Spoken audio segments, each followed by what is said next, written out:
Hey there everybody and welcome back. In today's video I'm going to be doing a really quick tutorial of Appgyver. So for those of you that have seen my channel, I use this platform to create a variety of different mobile apps. It's a great resource to create mobile applications for Android and iOS, and you can even create web apps for free without code. So this is designed to be a very brief, I want to call it an end-to-end tutorial, but I'm not going to cover everything, but I'll try to cover a lot of the different components of this Appgyver platform. Now, I want to cover pricing because, again, it is free, but I'd like to show people this page. So if I'm not mistaken, for those making, I think it's 10 million or less, then this Appgyver Composer Pro platform is free. So when you go to log in or sign up, you'll land into this dashboard, essentially. And these are different apps that I've made in my channel. So check out the description. I'll have links to different resources. And I actually made the Tyler Talks app, which is an app for my channel using this platform. And I have a video on how I did just that. So when you get to your dashboard, we're just going to click on Create New. Now from here you have the option to choose your app name. So I'm just going to put Test right here and click Create. Now once we've done this, you land in the dashboard here. So we're going to go through each of the different areas. So first down here you have your learning status. I really like how Appgyver's done this. So you watch a video when you click Show Me How, and then you do whatever it is that the video shows you how to do, and then you unlock different options or different sections. So going through this will teach you almost, I'm not going to say everything you need to know, but most of what you're going to need to know for building applications using this platform. And it's interactive, so as you do it, it checks it off and you get this status bar that moves up. A lot of people don't like going through and they just want to figure things out themselves, but this is such a powerful platform, so I really encourage you to use the Appgyver forums, check out their YouTube channel and all those different resources, because you can do quite a bit with this platform. So once we have logged in the top left, you have empty page. So this is the default page when you first load. This global canvas you can ignore. And basically we have our first page here. Typically it will populate, or you'll basically see a little snapshot of it when you put your mouse over it. From this page, you can add a new page by clicking this button, and you can name it whatever you want and click OK. And it will automatically land you in that page. Now you'll notice that this button up here for save is highlighted because we've made a change. If you try to navigate away, you'll notice that this button will move because you have to save it before switching. So we'll just click save. And then as you can see, we'll just switch over to the first page. So this is how you navigate between pages. And you can click on this exclamation point and publish to the marketplace or remove the page. Then we have our components on the left-hand side. So this is the drag and drop style interface. The idea is if you like this text component and want it, you click and hold and move it over and drag it over here. So this is your sample UI or user interface. And you can click to remove components as you bring them over, and you can remove the default components on the page by selecting them and selecting that X. You also have your page layout over here, which I'll go into detail shortly. Now this component section is broken down into three areas. You have installed, by me, and core. Core is basically just your default components, what's already there. Installed, there is a market where you can install new components. So if we decided, you know what, I don't have all the components here, what else is out there? For example, if you wanted a web preview, if you type in web, you can install this web view component, and then you can drop it in, and you now have a web view that you can render in your application. You simply type in the URL, adjust the style and layout, and there it is. That's all there is to it. Now you have the same thing with the core components as well. So when you look through these, let's just say you want some kind of a header up top, so we can bring over the title, and then you can change the style here and properties. And it's the same for almost every single component here. So whatever components that you want, if you wanted a search bar, maybe you decided that you wanted a couple of list items, and then you wanted some kind of a button at the bottom. You simply drag it over and all of these components are here. Now to edit the component's content, you simply select the component, or you can select it from the component tree, and the properties will populate here.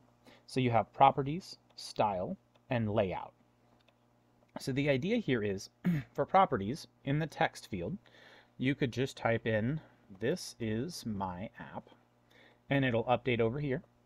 And maybe you want it centered, and you want it much larger. You can change the font type here, and then you can change the layout. You can adjust the top gap and bottom gap. You can add horizontal spacing, and you can adjust the layout to make it centered. And then there's other options here for width and position. It's important to note that a lot of these components you can customize, so feel free to check out the different style and property options.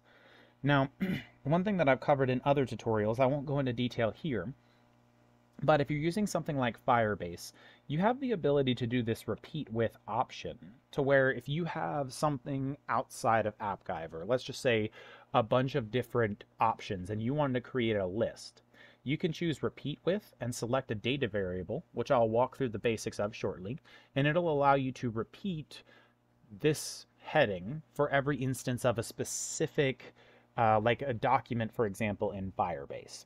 That I have more detail on that in my how to create a social or sharing app playlist, as well as the video that covers how I made the app for my channel. So check those out if you have any questions on that. Now, we've essentially dropped over a couple of these components, and you can look into each of these separately, and Appgyver does have a documentation section that you can view as well to learn more about these, but there's no functionality here. So if we were to publish this app, the search bar does nothing. It's just there. So you would need to develop the flows for what these do. So as of now, we have 2 pages on our website. We can verify page 1 and page 2. So maybe I want this button to take us to a different page. Well, we know already that we can adjust the styling and colors and all of that here. And we know that we can adjust the layout to change the size and gaps, but we don't know how to change the functionality. So for this, when you select an item, and I want to note the tree over here allows you to select the items as well. So you can use this tree to rearrange things as you see fit. And you can also use it to get a detailed view of items. So I clicked on that little pen and pencil, and it highlighted this component. And now I can go into more detail into editing the individual properties, style, and layout for aspects of this component. So instead of clicking on the component and doing the layout, style, and properties for this whole component, I can click on the pencil and adjust for the image and the container and the title and paragraph for those individual components with it, or pieces of that component. And you can just double click off the screen to get out of that menu. So we've learned how to use these basic features, but we want this button to actually do something now. So if we click on the button and we click here, you'll see we open up this logic, we'll just call it a drawer. So these are the functions or features or the logic for this button. You'll see there's a ton of options over here, and this looks a lot like this component market. And it functions in a similar way. The idea is you drag over functions that you want, so we'll make something very, very basic. We'll connect component tap to navigation, and I just dragged over open page, and you just connect them. You click on this node and drag and connect to this one, and then you can choose over here, this is editing the property for this node. So I'll do that one more time. So we'll bring over open page, and we'll connect by clicking and dragging, and then unclicking or just removing our finger from the mouse pad to connect these two. And then we click on navigation, and you'll see we have page here, and we can choose page 2. So what we've told Appgyver to do now is when you click on this button, open up this page.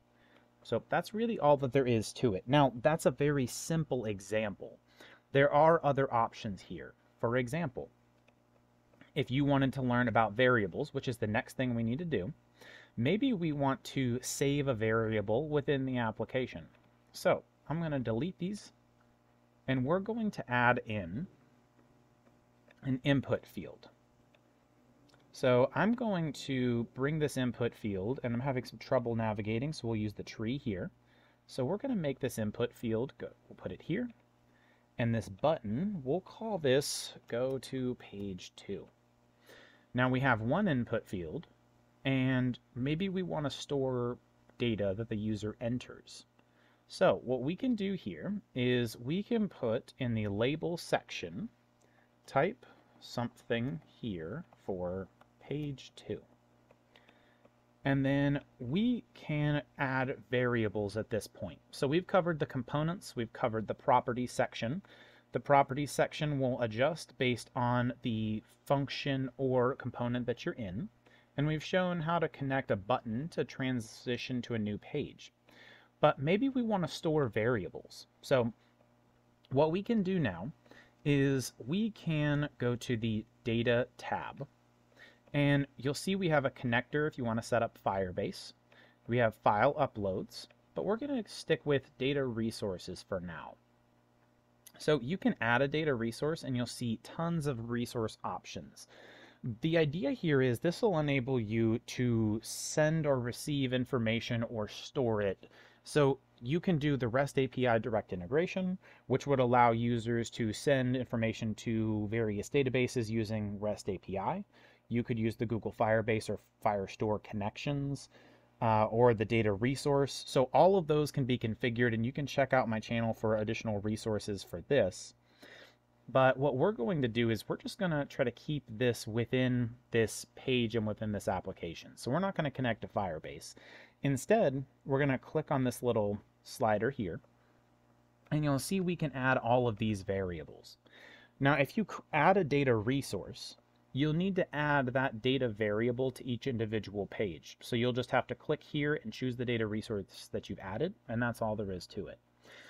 So we're going to break this down. So app variables, these are variables that are essentially, you'll see here, they exist globally in the context of the app. So it's something visible in the application. It says they are initialized when the app opens and exist until it's shut down. So these are things that are accessed across many locations, so logged in user, settings, data, etc. So we're going to add an app variable, and we're just going to call this info. And I'll show you what this is in a second, and we'll just click save. Now, we also have page variables, which are within the context of the current page. So we could go to add page variable, and we'll call this info2. Now, page parameters essentially are read-only text variables whose values are set as part of the open page flow function. So the idea here is if we wanted to click on a button and open a new page, but we want this new page to show data from the previous page, for example, then we would have a page parameter. So you would set a parameter saying when I go from page 1 and I click on a button, I want this information to be displayed in page 2. It works very well with the repeated variables, which is a concept covered in the previously mentioned tutorials as well.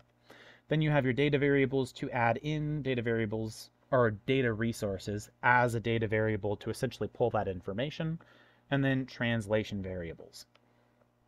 So what we're going to do is we're just going to click save, and we'll deselect the variables. So what we're going to do here is this needs to have a value. When the user types something, there needs to be a value here. So we're going to select this component, and you'll see the properties over here. We'll go to values, and then you can choose. Do you want it to be a formula where you can select tons of other options and basically type in the logic or the binding? Or do we just want to select data variables? So we can choose app variable or page variable. So if you wanted to, you could go to page variable and choose info2 and save. And then what we can do is maybe we want to see that data here. So what we're going to do is for the content, we're going to choose the data variable, page variable, and save. So now when a user types something here, I want it to show up here. Now, you may think, okay, that should automatically happen. But what we're going to do is we're going to see what this looks like, because I want to show you the test option. So we're going to take a pause real quick and cover the last remaining features. So you have your history right here. So we're going to cover launch shortly, but I want to point out that you have this community tab to look at the different, like the documentation and forums, and I think this is a great resource for people that have questions. Auth is authentication, which enables you to set up authentication, basically a sign-in page at the beginning. So just like many other apps out there, you would, when you load the app, you go to a sign-in page, you type in your information, and it logs you in. You have that Data Resources tab, where you would add those resources as discussed earlier. You have the navigation option, which allows you to enable or disable the header and the menu, and then add items here as well. So for example, we could add an item. Now we have empty page and page 2, and you can select them to change their icons as well. So we'll save just so that we now have 2 options in our navigation menu. You'll also have themes where you can adjust your colors, theme variables, fonts, etc. to make this look a lot more unique and kind of basically allow you to do what a lot of UX and UI designers would do. Like, how do you make this app usable and visually appealing? And then we're going to look at the Launch tab now. So if you click here, you can reveal your QR code, and you can go download the Appgyver Preview App, which should be available, if I'm not mistaken, in the Google Play Store and the Apple App Store. And then you can run the Preview app from your mobile device. This makes it a lot easier to view your app from a mobile device instead of having to use like a developer tool option in Google Play. Or you can go to Distribute and open Build Services, which is how you're actually going to generate your app bundle, so your APK or IPA file, or your zip folder to host as a web app, which we'll cover at the end of the video. But we're just going to click Open App Preview Portal. Now, you'll see I have a ton of different applications. You may only have the one that you're creating at this point in time if you're new to Appgyver. So we're just going to click Open. And this is going to bring, this should look familiar to you. So you'll see right here, as we're typing in letters, this is automatically storing it as the page variable. So when you type in hello, the page variable is stored and displayed right here. Now, if we did not have this text box here, the page variable would still be displayed. So it's pretty simple, and you'll notice if we refresh the page, there's no variable there. So the idea here is as you type, the information is displayed down there. And if we click on go to page 2, we are now at page 2, and it's just like using these navigation buttons here because we have them enabled and we have the header up here.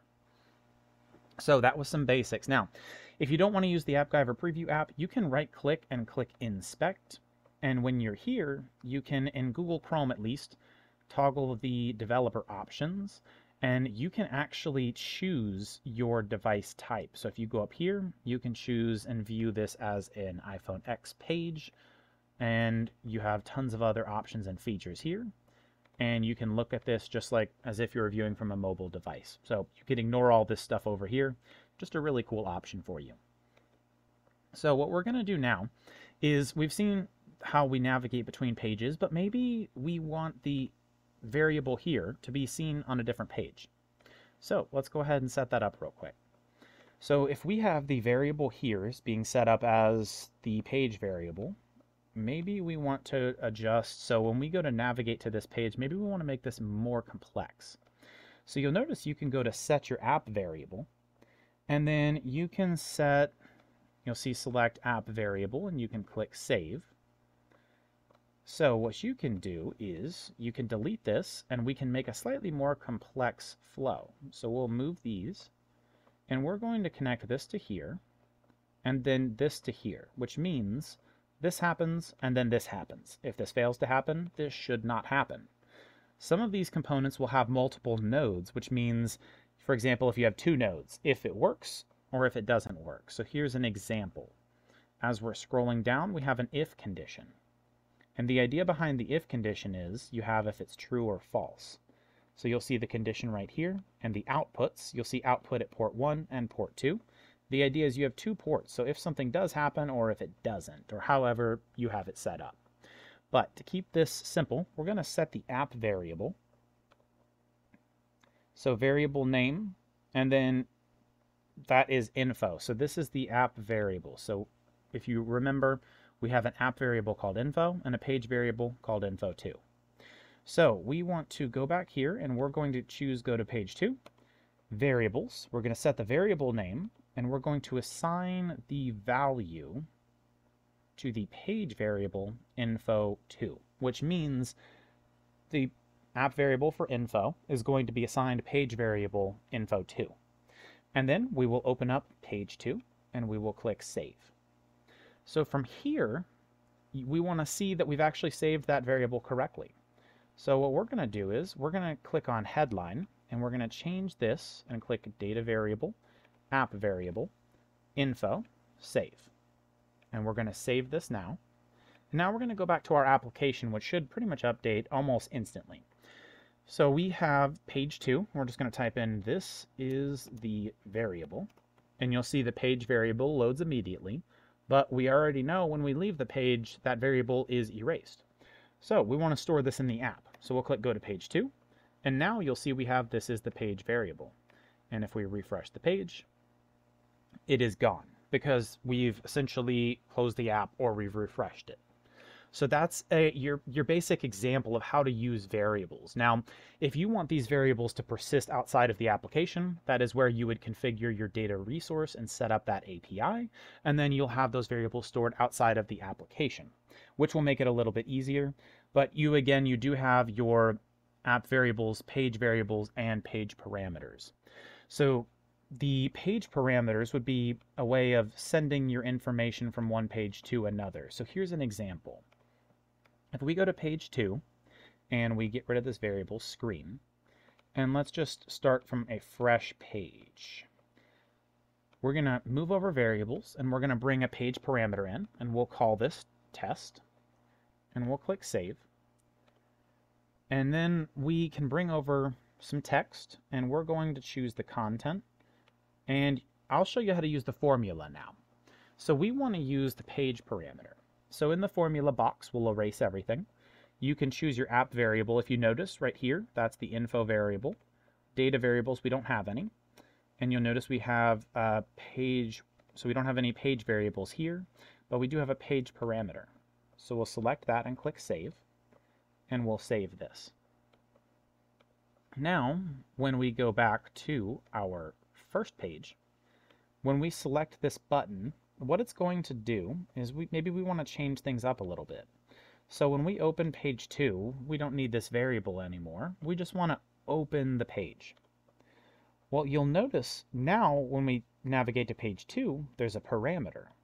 And we can bind this to whatever we want. For example, if we wanted to make this our page variable for info2, we can click save and save.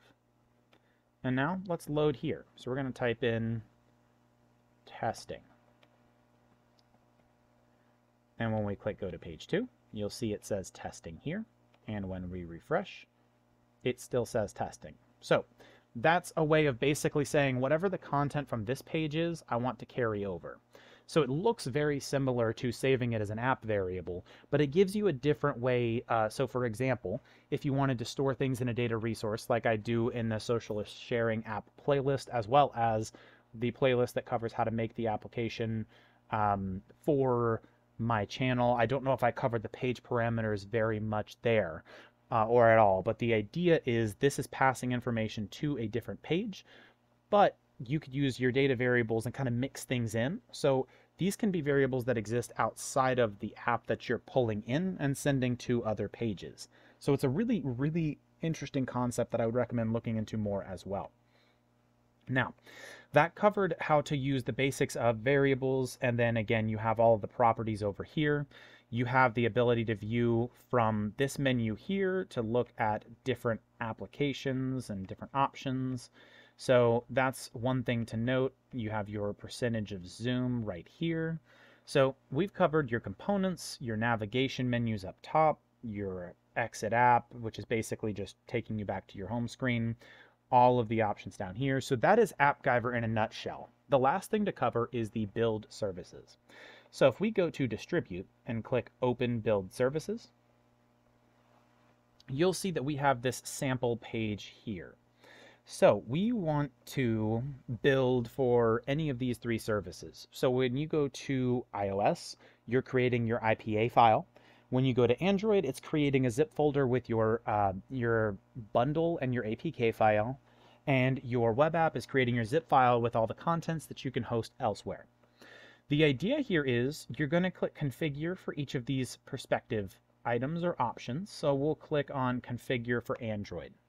You'll choose your key store file, which you need to create, a key store password, which is for your key store file, your alias and your alias password. Then you'll adjust your bundle settings, image assets. These are basically your icons, splash screens, and notifications. and permissions needed for the application. And then once you've configured that, you would click Build. You'll choose your build type, your runtime version, and then your version code. So this will typically start with, like, for example, this version code would just be 1 or 2, etc. And then most people would do like a 1.0.0, and you click Build, and it'll queue right here. So it says created. If you refresh the page, it'll say queued. And then when it's delivered, it'll give you an option to download it. These options are the same or similar for iOS. So you would bring in your iOS distribution certificate password and the certificate itself. You would fill in all these build or bundle settings, image assets, usage strings, save and next, and then you would click Build. And this is where you would do your client runtime version. So you enter in that, your version information, and click Build. And that's really all that there is to it. Once the build is done in this screen here, it will say something like done, and there'll be a download button where you can download the files and then publish them to their respective application stores or host it as a web app, however you plan to do that yourself. So that gives you all of the basics of really how to use Appgyver. And again, you can make this as complex or simple as you want to. So I hope that this helped with any questions that you may have. But if you do have any questions, drop them in the comment box below. And feel free to check out my channel. I'm going to have a video there on how to download or how to build the application that I made for my channel, which also has options to get in contact with me with other questions. So don't forget to like and subscribe, and I'll see you all in the next video.